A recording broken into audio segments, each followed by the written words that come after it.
What is going on, everybody? This is the Undefeated by Choice podcast, and I am your host, Matt, the Gadari Oiler. The premise of the show is to bring on athletes or anybody involved in fitness to help bring you motivation, inspiration, and good tips to be the best you. Before we get into anything, I need to thank Foley's MMA. Check them out online. Check out their class schedule. Come feel the vibe of this place. It's awesome. I'm going to thank them for opening their doors to us and giving us a home. We also want to thank myteamtrainer.com, the best speed and agility drills you're going to get for only $5 a month. Also, go check out store.undefeatedbychoice. We're not Louis Vuitton, but we are undefeated in comfort. So go check it out. Without any further ado, let's get to the show. All right, here we are. Just finished up a workout. We're here with Nate Tooley. He's all dressed up in his gi. We just had a good little workout. Why don't we, like we always do with every show, we go over kind of what we did in the workout. And today was a good cross promotion that we did, a good cross workout that we did. We took what you do, which is martial arts, yeah. And we took what I do, which is fitness and more of the training side of athletes. And so I did a lot of talking about explaining why we did this particular workout. But why don't you go ahead and explain to everybody the type of workout, what we did. So we took a lot of the techniques based upon learning self-defense, some of the basics within kicks, punches, and then did a lot of repetition. Got the heart rate up, being able to continue to put some power into it, some thunder. Yeah, the lightning and thunder. Thunder. Reminds me of Sean William Scott. That you just ruined it. I gotta have a whole new name for it now. No. Dude, he's amazing. Stifler can't be my motivation. No, but just the repetition coming from knowing, we teach a lot of that as well is not only knowing how to do it, but being able to do the repetition and then being able to do it at a quick pace as well as keeping that form. And what a great workout. So yeah, when you're talking about self-defense, what I was saying is when you're doing self-defense, you're in it and it's got to happen quick. And so being able to have your technique on hand, ready to go quick, is something you're not going to have time to. You might not always have time to set up the perfect kick if you're self-defense, and you may need to throw 3 or 4 kicks. Yeah, hold on, wait up. Okay, my range is here. You don't have that when you're it's hold a self-defense. Hold the knife in the other hand, yeah, exactly, and then come at me. Yeah, it's not practical. So what I do, and I do this with my athletes. Say if I was doing footwork drills with somebody, I would have them do it just over and over and over again at a fast pace. And try to keep that technique down, because when you're in those situations, you need to be able to go to autopilot. And if you can go to autopilot, then you can sail through, and it's going to make things a lot easier. So, like with a lot of my athletes, I like to teach them something new, but I also like to take what they're doing and just amplify that. And so with you're a good kicker. What you do is kick. What your art form is a high percentage of kicking. So let's take your kicks. Let's do that. And let's get some good drills going. So, but then to get the fitness part of it, I was like, just do it as fast as you can. It's surprising how, I do this every day, but, not as long as I probably should be, but not necessarily in that format. So when you're doing nonstop kicking for 1 minute to 2 minutes, you're really surprised how quickly your form goes, as well as how tired you get. Yeah. So, I was trying to focus near the end, keeping that back leg bent, keeping the hands up. I found myself getting winded really easily. And I'm not in the best of shape, but, doing these martial arts, you don't necessarily need to be always in the tip-top shape. You want to be able to learn how to do these things, but the repetition factor. But man, this just kicking up a notch was amazing. So Thank you for that. And one thing it's so important to point out is that even as tired as you were when we were calling out the thunder shots, they still were hard shots because of the technique.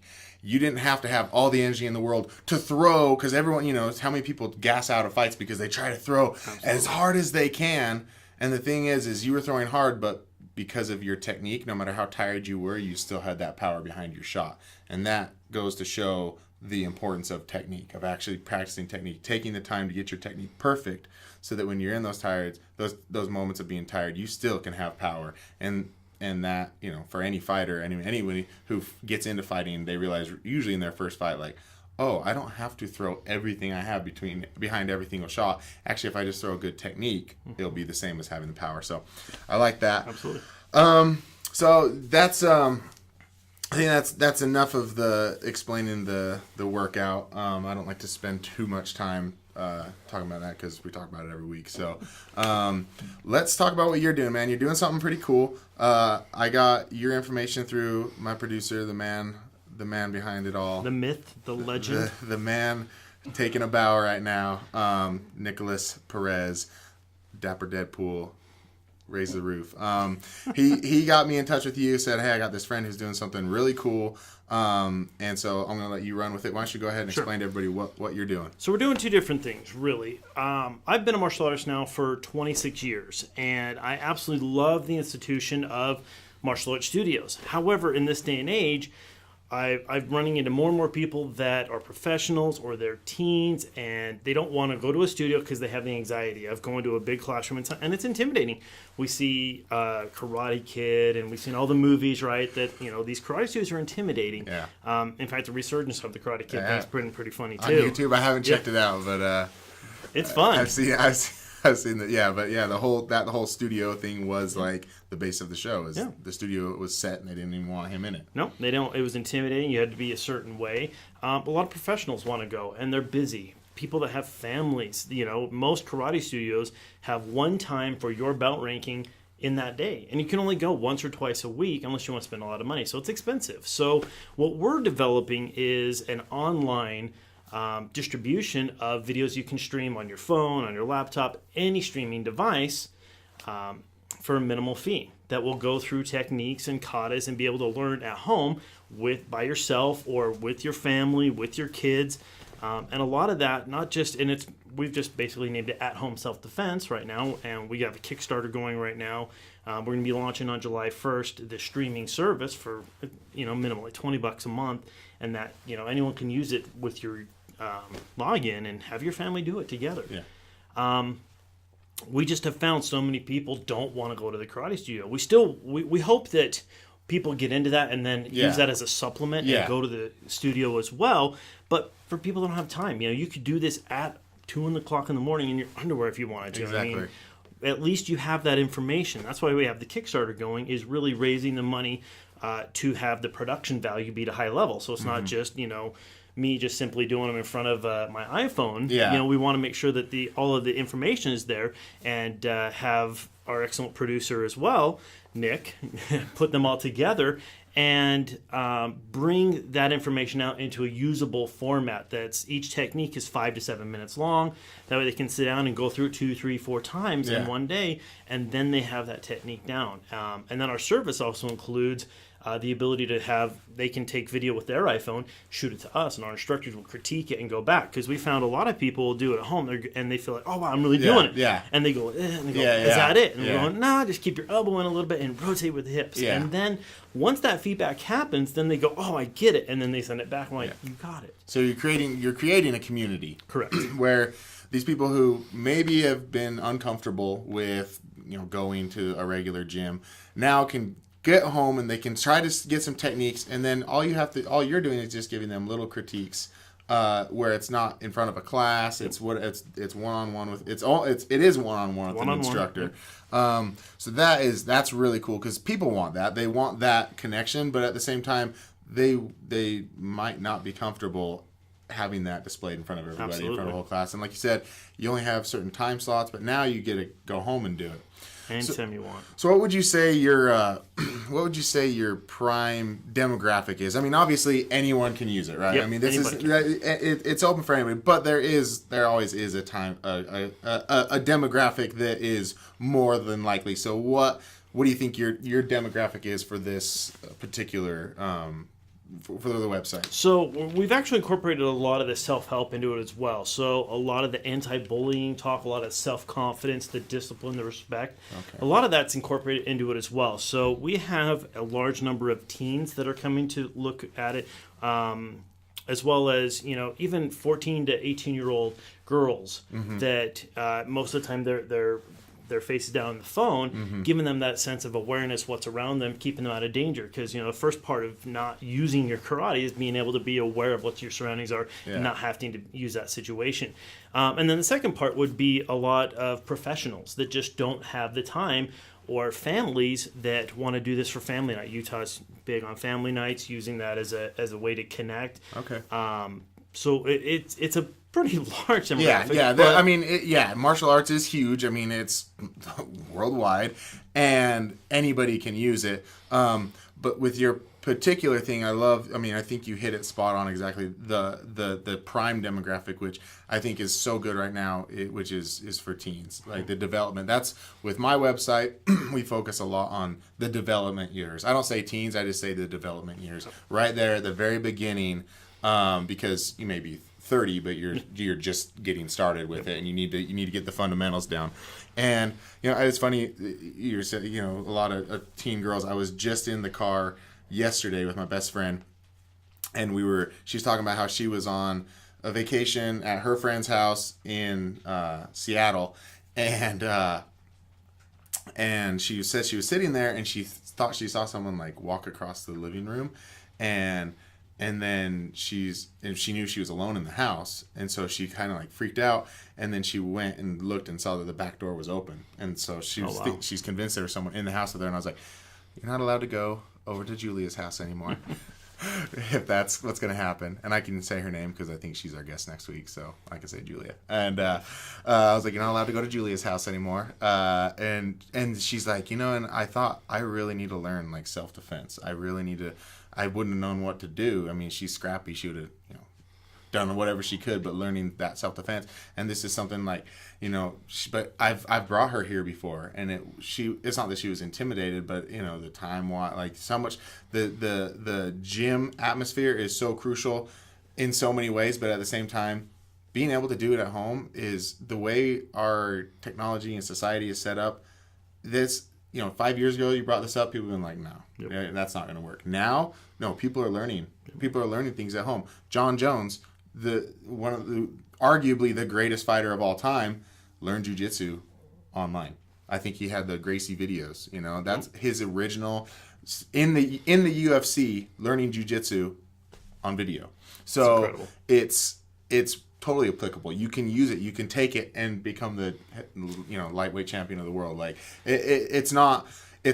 You're not going to replace time in the cage. You're not going to replace that, but getting that as a fundamental, and then going over and doing that, building up the confidence in yourself, saying, I think I can actually do this now. And then you go and try it. That's what people need to be building. And even people who are like myself, who trains, I spar once a week, but I only spar in that certain hour. I come here at 7 and I spar for an hour, and then I'm done.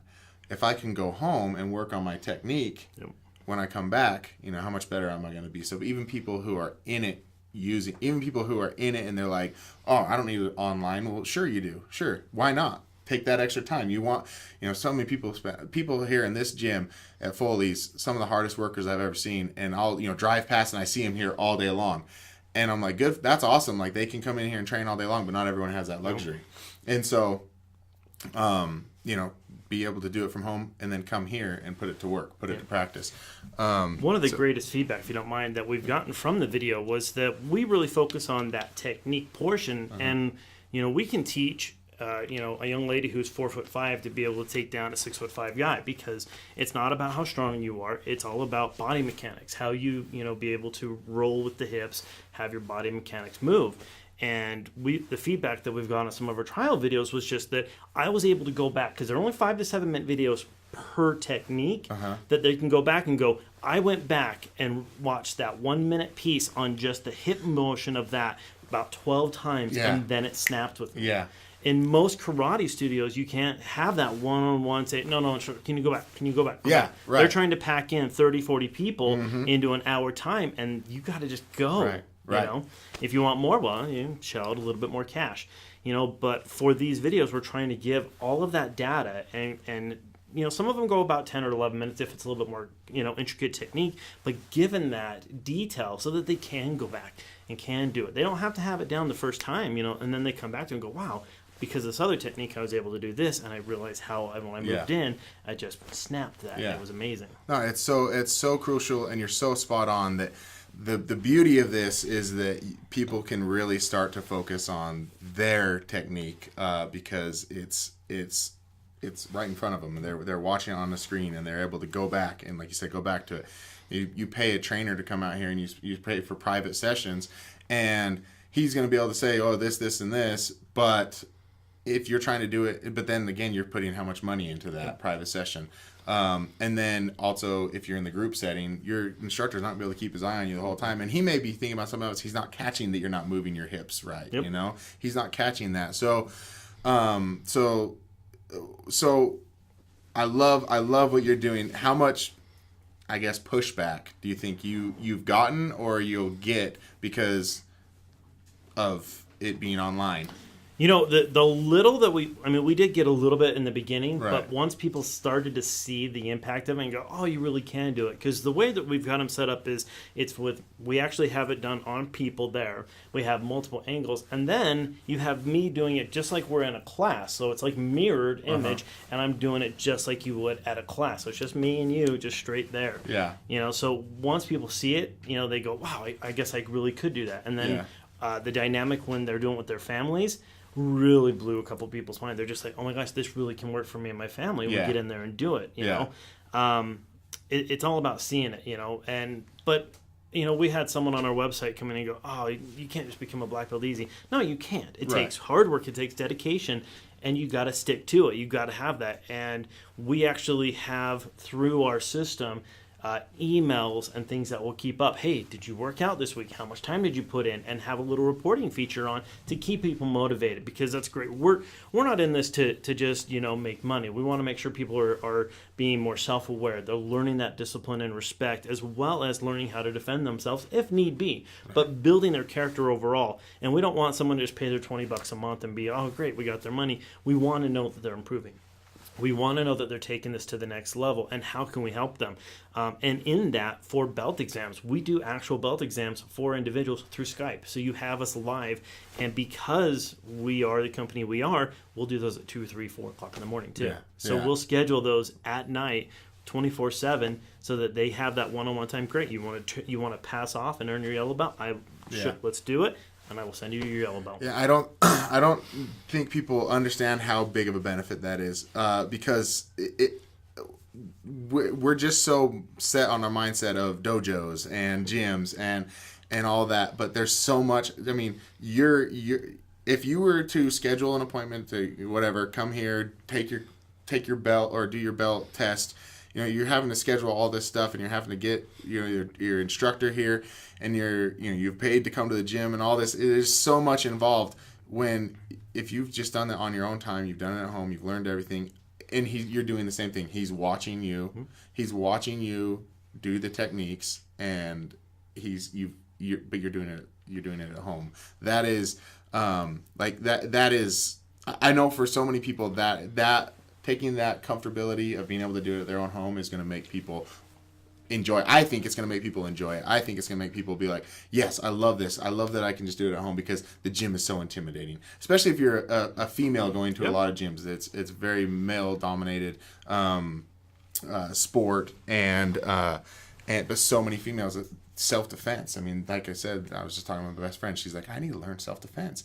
And coming to a gym can be scary. So now the fact that they can learn this stuff, and it's actually stuff that's applicable, and stuff that they're actually going to be learning the actual techniques, and it's not just, here's some videos, here's this. Like, you guys are actually building a community that they're going to feel comfortable with you as their instructor. So I really love that. I love what you're doing. Thanks. So say that I'm a teenage boy, and But you're not? Let's say my name's Kyle. No, I'm an old man. I'm holding it together, I hear. I'm holding it together, but I'm an old man. That's where I wear the hat, so people can't really tell how old I am. Hiding the bald spot. Loud. Yeah. So, say I'm a teenage boy, and, I got a bully at school. Let's say the bully's name's Justin. Justin's just a real piece of work. We hate Justin so bad. And he's like the bad guy in Karate Kid. You know, he's good at karate, And I'm like, you know what? The only way I'm going to earn his respect is by taking him out at the end of the year at the the karate expedition. So I need to learn karate. Is this a YouTube thing that we're gonna do with side by? Maybe if Nick can come up with some sort of graphic or something. Okay, Nick's already coming up with something. I was trying to create a whole narrative so that he could do that, but I didn't know how far I wanted to go with it. I want a picture of Justin. He's got to be a blonde kid. Oh, yeah. I feel it's because he's the bad. I see an animation playing as we're talking, similar to the bad guy in Karate Kid. I don't know why. I don't know why I said the name Justin. No, that's my cousin's name. My cousin's a great guy, but. Anyways, so say, a kid comes across your website. What is your website, by the way? So we haven't launched the website yet because it's all integrated with the videos. And that'll be July 1st. July 1st. So right now we're on Kickstarter. You can just search At Home Self Defense on Kickstarter and donate. Nick, we're gonna bring the Kickstarter at home. Bring it down like a feather, and then rest it right here. Okay, go ahead. And as well as social media. You chop it in half. All the social media, Twitter, Instagram, Facebook, At Home Self Defense. Just do a search on it. Okay. Right there. Yeah. Okay. That's the best place. You can actually private message me, any of our instructors through those sites as well. So, back to the scenario. Okay, so now you say the site's up and running. Up and running. I look up. I want to learn karate to beat Justin up. Your website's the first one to pop up. I click on it. Walk me through from start to finish how I'm going to beat Justin. Well, the first part is you'd sign up for a trial piece, okay. and go through a couple of the basic stuff. We start out with learning, stances as well as how to, punch correctly. You'd be surprised. I'm sure you're probably not surprised, but a lot of people would be surprised that they don't know how to punch. People would actually connect with these knuckles, and all of a sudden they're shattering their hand. Not understanding that you only hit with these two knuckles, and everything has to be, you align from right here, this bone, and everything be flat, and that's actually how you connect power. But really, where we go into that is we talk a lot about in those beginning videos that if you build your self-confidence and you may know how to defend yourself, that you don't need to go beat him up. You don't need to go beat Justin up. But I want to beat Justin up. That's something, Nick's really good at that. But really, what we want to focus on is building that confidence that if we need to use that self-defense, we can. Exactly. Martial arts that's the whole. I mean, that's the whole piece of it. It's not really to go beat people up. No, that's the Cobra Kai guys. Yes, but it is to build a confidence in people that are lacking confidence or that structure. I mean, I grew up doing karate at a really young age, and the structure that I learned in karate, like I never took it, I never used it. I wasn't the kid that was fighting kids on the playground, but like the structure I learned and like the honor was such a big part of it, and like I felt like I was a part of something that is like, okay, well I know how to do this, but I don't need to use it. Yep. And so I'm joking about the Justin scenario. Well, it's funny because we talk about I'm actually creating a book that goes along with this as well, talking a little bit about where I came from. I was the very nerdy kid growing up, still am. I like Star Trek. I like Star Wars. Come on. Nothing wrong with that. But I had the big, I have pictures. When we launched, we got it all laid out. We have pictures with me with my big Coke bottle glasses. They were thick. Are you calling me a nerd? What? They were thick. Those aren't Coke bottles. Okay. I was bullied very, very heavily through the end of elementary to middle school to high school. And I started doing karate at 14. And we were so poor and broke. Like, I wanted to do this. I actually cut a deal with the owner. I actually had to clean the karate studio for 3 months. Then I could start taking classes. And I actually kept cleaning. Yeah. And actually, after 6 months, I started teaching. Because I was there every day. I was doing it, I was 14. I had anywhere else to go. So I just immersed my life into it. And even at that, it still took me 3.5 years to become a black belt, doing it 50, 60 hours a week. So people that think that it's easy, it's really not. But if you stay dedicated to it and have that consistency, anybody can do it. But I had a couple kids that just would not, they were relentless. And it was funny because the one time, and I've talked about this with my friend Bo Babka. He also has a lot of stuff online. Bowed, Not Broken is his stuff. Give a shout out to him. He's amazing. Yes, he'll put a link there. I think what really was kind of my crowning achievement, knowing that I kind of arrived, was this kid thought he knew I did karate, thought he was badass, and in high school, and just sitting there smiling at him, going, I don't need to do anything to you, you know. And he hit me. He came up, and I'm just sitting smiling in class. He smacked me across the head and hit me in the ear, and I just went like this and just smiled back at him. And he's just like, what are you doing? Yeah. The teacher saw it. He was immediately rushed out, you know. He never bothered me again after that, just because I was confident. Unfortunately, I knew how to take a punch at that point, so he didn't really hurt me. But just knowing the fact that he couldn't hurt me gave me that confidence not to hurt him back and go, this isn't the setting for this. We're in school. I'm sitting in class. The teacher saw exactly what happened. He was the one who immediately, you know, if I would have retaliated, I probably would have gotten expelled with him. Right. Even for defending myself. Right. It's even more harsher now in school. Right.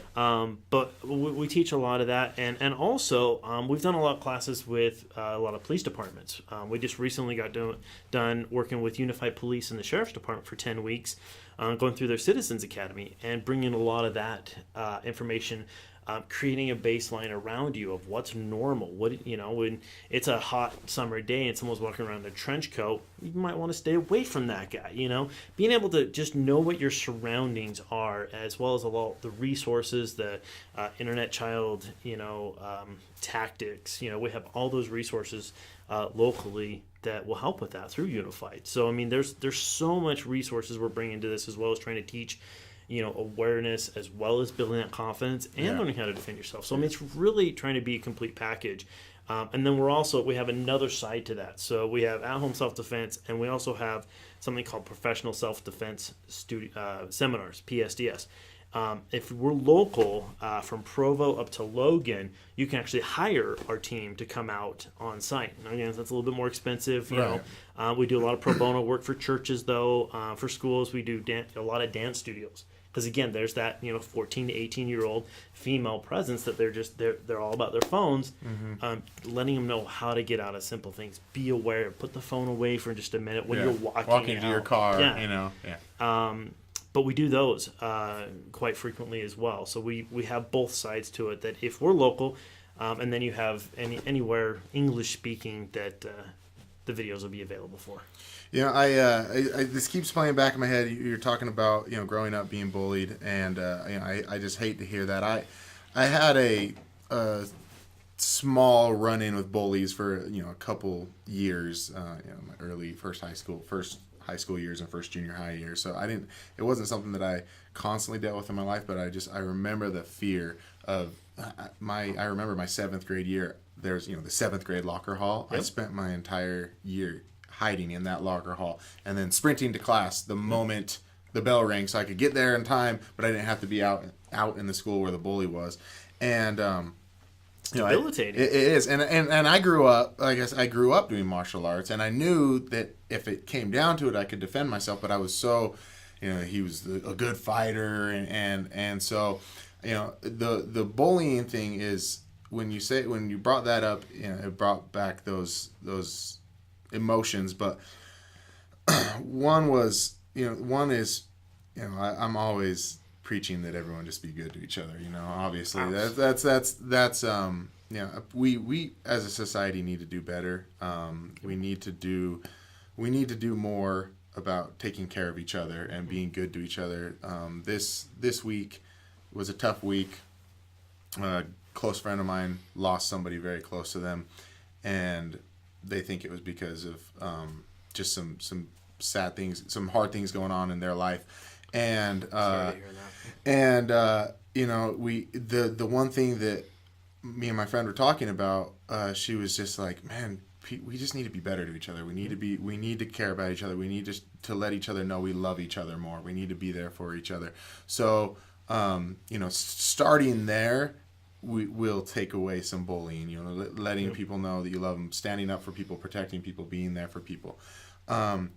But to the flip side, once you've learned the martial art, the story you told, to where you've got that confidence and you don't escalate that hatred, you don't escalate that anger, because you have that confidence that if I needed to defend myself, it would be a wrap. You know, I would have been able to take care of this kid. So you didn't need to let that situation escalate.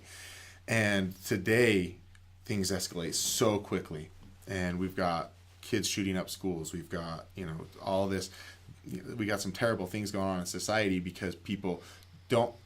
Maybe there's a big part of it. They don't have that confidence to say, I don't need to react to this. I don't need to show off. I don't need to whatever. I'm good enough with myself. I know I'm not a bad person. Yep. I know I'm not, whatever they're calling me, whatever they're saying. And so that is a huge thing, such a beautiful thing that martial arts gives to a lot of people, is that ability to not have to let the situation escalate. Definitely. And so I love that that's a huge part of what you're teaching. And even me joking around with the Justin story, you even corrected it and we're like, no, you don't need to fight Justin. and that speaks a lot to your mentality and the way you approach martial arts, which is the professional, the right way to approach martial arts. So I want to thank you for that. And I just, right when you said that, I was like, man, that was all going through my head. And I was just like, yeah, I remember how hard it was. And people just need to be more kind to each other. So absolutely. We actually, to take on that, we through this Unified Police. If you guys have a chance to do the Citizens Academy through Unified Police Department, they're amazing. I know the police sometimes get vilified in the media for making split-second decisions, but they actually go through a lot of training in this 10-week course, and actually you get to put yourselves in their shoes, and it's amazing. This last week we did a mock scenario that had live actors and going into a school shooting and how their techniques have changed. 20 years ago it was stop, surround the building. Now their techniques are, if there's one person, they're going in. They're sacrificing themselves to go in towards where the gunfire is coming from. And that's what we did. And we actually, we're not allowed to show the footage, but we actually have the GoPro footage. I shared it with my wife, and she just was amazed and astounded at how real it was. They had kid actors laying on the ground, and how scary that is. But I think you're exactly right, is that, kids and people are feeling like there's no other way out, that they are so down on themselves, and that's exactly what bullies look for. They look for that weakness. They look for something that they can take and tweak and get under your skin. Yeah. And if you can build that up and just say, I know that's not true, say it all you want, it diffuses it and they're going to move on. Right. If you take those tools away from them, then they have nothing to go on. What else are they going to say? Oh, your hair's stupid. Great, cool. Thanks. Yeah. Awesome, appreciate it. See you later, man. Yeah.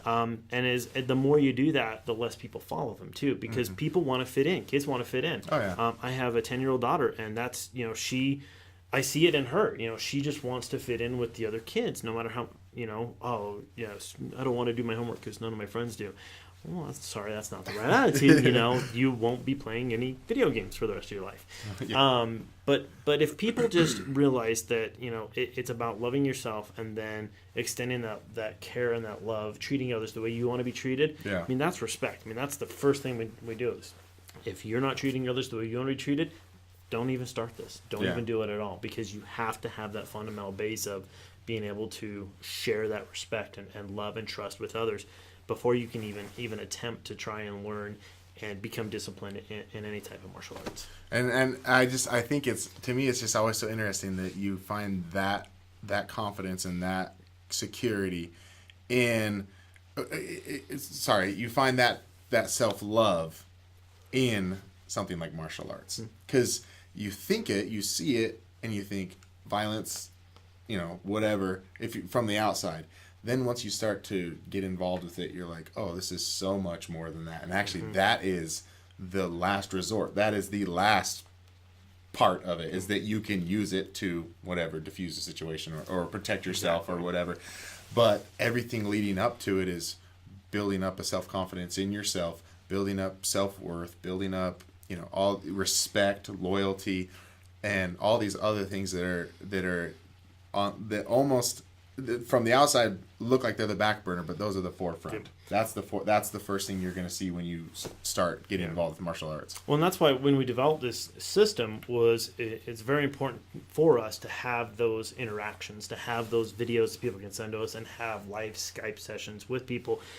Because I think having the right instructor also makes a difference. As you know, we joke around about the Karate Kid, but you had a sensei who was all about, you destroy, you fight. Yeah. If they feel comfortable with that leader, then they're going to go, wow, this leader cares about me and cares about how I'm developing. That trust will take them so far. Mm-hmm. And I've seen it. I've in the 26 years I've taught, I've probably taught, probably about 6,700 students.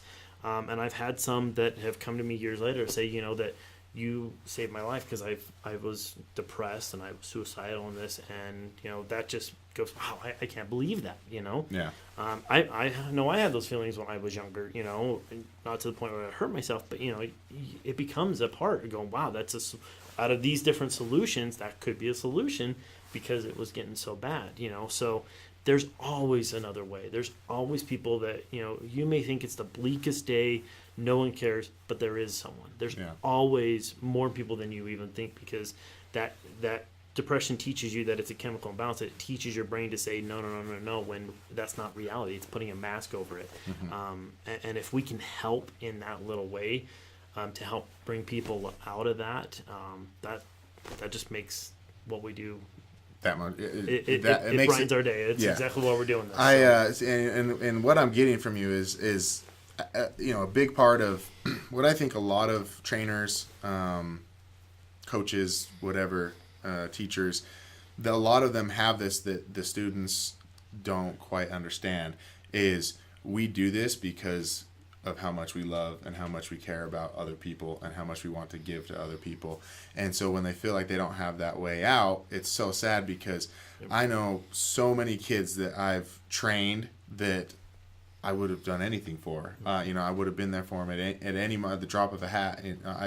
And the relationship that we gain with them, the thing we understand, and we know how to push them, we know how to get the best out of them. I remember one of my crowning achievements as a coach or as a trainer was I had a girl that I was training that was she just had an injury, so we were going over a lot of speed and agility, everything, strength and conditioning. It was the whole works, but so much mental stuff with her. So I knew how her mind worked because we spent so much on the mental part of being an athlete.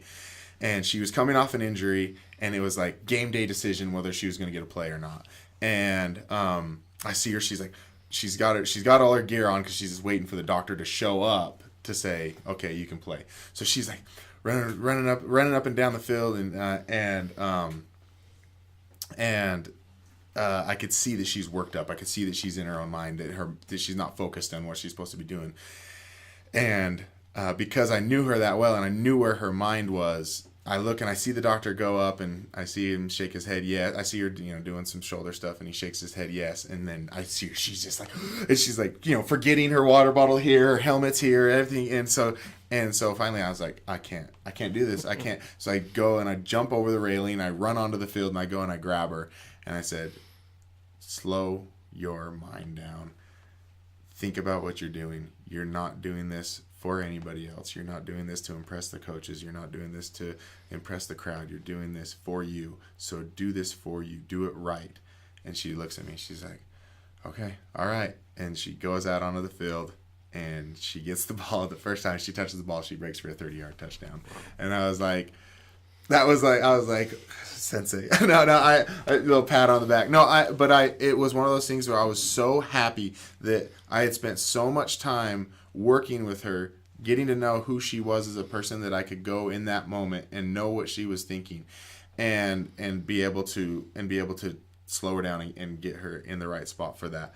That I was just like, this is why I do it. This is why I do it, is for those moments, to be able to see them excel, to be able to see them do what they want to do, because I know she wants to be the best player on the field at all times, and she puts in the work for it. And so when I was able to see her accomplish that in just that moment, I'm like, this is exactly why we do it. And so many trainers out there, so many coaches and everything need to start getting on the same page as far as embracing that we're here for them. We're not here to win championships. We're not here to, if you're a coach and your goal is to win the championship, you don't care about your players. No. You want your players to win the championship because it's important to them. You want to push them so that they can experience that. Yep. I don't get to go home with the trophy. I don't get to put it anywhere. It's to them. It's to the team. And so I see a lot of trainers and coaches and teachers kind of backstabbing each other. Oh, that guy doesn't know what he's doing. That guy doesn't. I think everyone has something to offer. Yep. And the more that we embrace each other and say, this is, I have a small technique I can teach them that's going to take them to the next level. So let me teach that to them and then take this. So with what you're doing, you're not taking people out of the gym. You're not saying, don't come to the gym, just learn it online. You're saying this is another part of something you want to accomplish. And this is another way to help what you want to accomplish. And that it speaks volumes as to who you are as a person and the type of training the type of effort you put into your training for anybody who's trying to learn this. So, thank you. Appreciate it. I want to, thank you for coming on the show. We got to do the triple threat throwdown. I did not want to forget. We got the graphic up, and he gives me the sign. Just so everyone knows, I'm going to start just messing with Nick with all this because he has to watch all of this over again. And it's so boring for him. So I'm going to give him something like if you put the triple threat throwdown symbol up, and then I'm going to punch it right there. That better have exploded. When I punched, it better have exploded. Okay. If it doesn't, Nick did not do his job because I have to. I'm just trying to give him. I'm trying to give him something to do. So first question of the triple threat throwdown will actually be the same question that I asked the first guest last week because of your martial arts background. If you could fight anybody, alive, living, dead, or fictional, who would it be? Man, if I could fight anyone fictional, being a huge Marvel fan, I wouldn't mind going up against Captain America, but all time, I'd Cap? Heck yeah! I take back everything I just said about you as a person. You want to take down the? No. I want to spar with you. You just want to spar with this? Okay, all right. No, I think it would have been awesome to train and work out with Bruce Lee. Oh, yeah. Okay. Yes. Yeah. Ultimate professional, of everything. I mean, it was amazing. I was going to make a comparison. To your website and Bruce Lee because what he did when he originally came out with it, when I was asking you about the pushback you've been getting, because when he originally started teaching martial arts to white people, the martial art community he was in said, no, you don't do that. And he said, no, I do. And again, you teaching online martial arts, you're going to have a large group of people saying you can't learn martial arts online, and you're saying no, you can. So you're in good company. Second question on the triple threat throwdown is, if you became president of the universe and you had to outlaw one food, what would it be? Outlaw one food? Just basically, what do you hate? Like, basically, what would you get rid of if you could get rid of something? That's funny. What's terrible? Oh, man, terrible. Pickled asparagus. Because my wife loves it, and it's the nastiest thing ever. I like pickled asparagus. If you outlawed it, I would start a rebellion against honestly, you. if I was honest with myself, sugar. Sugar is probably the worst thing on earth, even though, as you can tell by my stature, I enjoy it. Because it's an addiction. It's probably the worst addictive substance on earth. Yeah, they've done a lot of studies that sugar is more addictive than crack cocaine. So I agree 100%. I mean, that would be a whole nother episode talking about. Everyone would be a lot healthier. Yeah, People would be happy with us. Talking about nutrition, and sugar in general would be another sugar-free. Would be another 45 minutes. All right, so last question of the triple threat throwdown. If I were to go to your house right now and walk into your library, because I'm assuming you're a man with a library, which book would be the most worn out? Probably a book called What to Say When You Talk to Yourself. A book that I read when I was 16, and it stuck with me, and I tell everyone to read it. It's literally about the psychology of how your brain works, and then what you put into your brain, you get out. It talks a lot of about 75% of all illness is actually self-induced, because we say, oh, I don't want to do something, or I don't feel very good, and your body doesn't know right and wrong. Your mind says, okay, you want to feel that way, how do we make that happen? So what to say when you talk to yourself, I think Shad Helmstetter is the author of it. I've read that book probably, I don't know, I really want to check that out, because I am a very big advocate in self-talk, and exactly what you just said. How many people say, I can't lose weight. No matter what I do, I can't lose weight. Well, your mind is literally telling your body, whatever I do, I can't lose weight, and your body's responding and listens. And I used to mention this, I'll probably end up mentioning this every episode, but I used to weigh 280 pounds, and I lost 100 pounds in 5 months because I never allowed myself to say, I never hit that plateau. Everyone's like, oh, I'm so worried about the plateau. I was like, I'm not going to hit a plateau. No. And I never did. I never got to a point where I just stopped losing. I just, for that 100 pounds, I just kept losing, because I believe I self-talked myself into it. I didn't allow my body to have an excuse to hold on to weight or anything. And so, I really would be interested in that book, and I'm glad you brought that up, because I think that's so important, is just the words that you say to yourself. Yep. Just people. That's all I tell my kids is it's simple. It's if what you tell yourself, and your mind doesn't know right and wrong. It knows what you tell it. Mm-hmm. So when we talk about, oh, I can't study, or I can't, well, you're already telling yourself you can't do it. You know. And they get tired of me talking about it, but it's good. And as a parent, that's what we I all the time. My daughter's 2, and I have been surprised how many times I've said, "Don't say that. Don't talk like that in front of her. I don't want her to hear that." And they're like, "She's 2. She doesn't know." And I'm like, "No, you're not. I'm not going to let her have excuses not to be able to accomplish something in her life. I am not going to allow that. If that happens, that will be her choice later in life, but I'm going to give her every opportunity for success."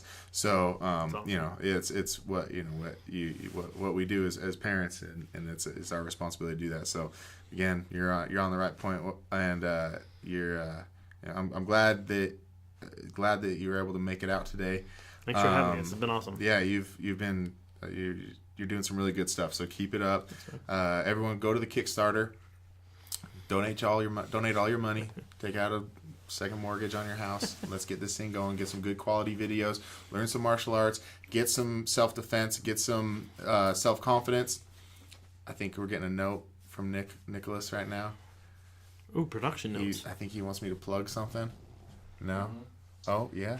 Well, just talk about the Kickstarter and what people can get reward-wise. Why could they donate? Oh, there's incentives? Sure. There's absolutely. Reward? Oh, absolutely. So there's 2 sides to it. One, if you just want to help support us, then we have different levels of swag you can get. But on the other side is you can actually, when you donate, you can actually get 50% off of the actual subscription cost coming up. So you're buying into it early, obviously, before the July 1st launch, and you're able to get all the services at a 50% discount as well as additional swag. So, oh, man. My ninja-like reflexes Is Nick going to be on camera in his sweatpants? So, yeah, right? we just launched these. This is our actually official at-home self-defense logo. Knowing that the base of what we do is a lot of Kempo, you've probably seen this, but this one, I like the open shield a little bit more, as I'm throwing it out there to you guys. But those patches are also included in it as well. It's part of our official uniform, which I am not wearing today. All right. So go check it out. Donate.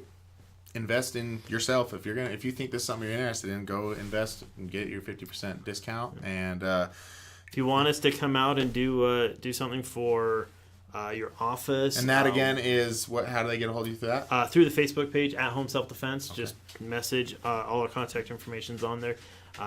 We'll come out to church groups. We do a lot of corporations, women beware stuff, and we also bring a lot of that stuff from the Unified Police as well. in addition to learning some self-defense techniques. The biggest thing about what we like to teach is if you're going to have a gun or a weapon or something, train with it, know how to use it. Yeah. So many people I know CCW can still carry people there. Yeah, I haven't shot in 2 years. It's like, you know what? No, I get out and shoot all the time. Because if I need to defend myself, I better know how to do it. Same thing. You want to teach your hands, got to be able to use any other thing. So be prepared. So, all right. Thank you for that. Thank you for everything. Everyone go check it out. Do what you need to do. Stay tuned. Next week, we're going to come up with a great episode. I'm super excited for it. But thank you for coming out. Appreciate it. Thank you so much. Everyone, be good to yourself. Be good to each other. I love you. All right. That's all we have for you. Thanks for stopping by. Don't forget to check out us on all our forms of social media. Don't forget to like and subscribe, to check out all other videos, and to go check out the website.